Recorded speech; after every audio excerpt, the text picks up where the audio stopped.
The Magic Couch.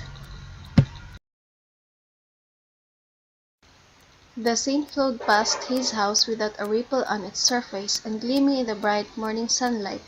It was a beautiful, broad, indolent silver stream, with crimson lights here and there, and on the opposite side of the river were rows of tall trees that covered all the bank with an immense wall of verdure. While enjoying the refreshing view of the river, a postman came handling a letter for him. Good morning, monsieur. Here's a letter sent to you. Kindly sign here as a proof that you already received the letter. Good morning. I didn't expect it to receive a letter. Well, anyway, thank you. He opened the envelope. He was surprised when he read the headline, Statistics of Suicide. Oh my god, is it real that more than 8,500 persons have killed themselves in that year? Imagining what he read from the letter, he fell asleep and started to dream about the Suicide Bureau.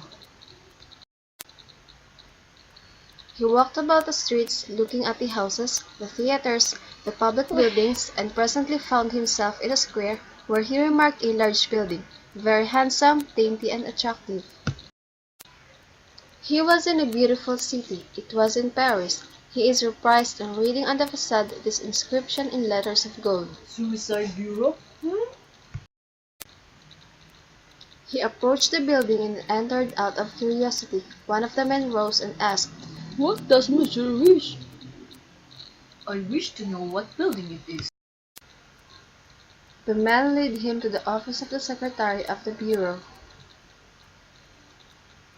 Have a seat. What can I do for you?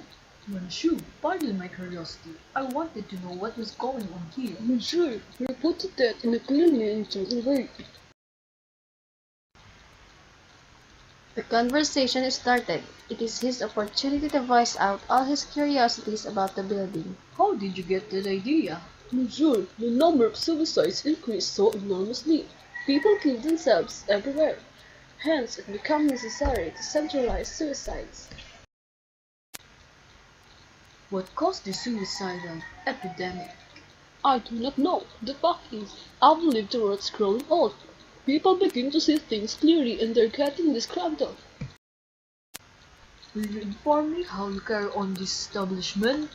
With pleasure. You may become a member when you please. It is a club founded by the most eminent men in the country. How do you go to work? Come with me and I'll show you. I'll explain it to you at the same time. The two entered a card room where men sat playing in all gambling places. They were chatting cheerfully and eagerly. The secretary gave him all the information he wanted to know about the bureau. How did they come up with their idea? How did they carry this establishment? Who can authorize the institution, and etc. Afterwards, they went to the room specially reserved for the club members and the one least used. The secretary pointed to a couch and said, We changed the flower in the perfume with wind. It is volatilized with essences. Would you like to inhale it for a second? Afraid that he would think him a coward, he answered,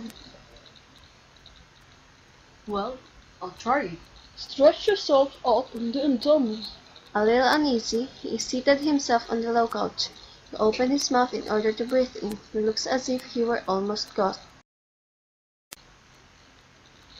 But a real voice, and no longer a dream voice, greeted him with a pleasant intonation. Good morning, monsieur. How goes it? His dream was over.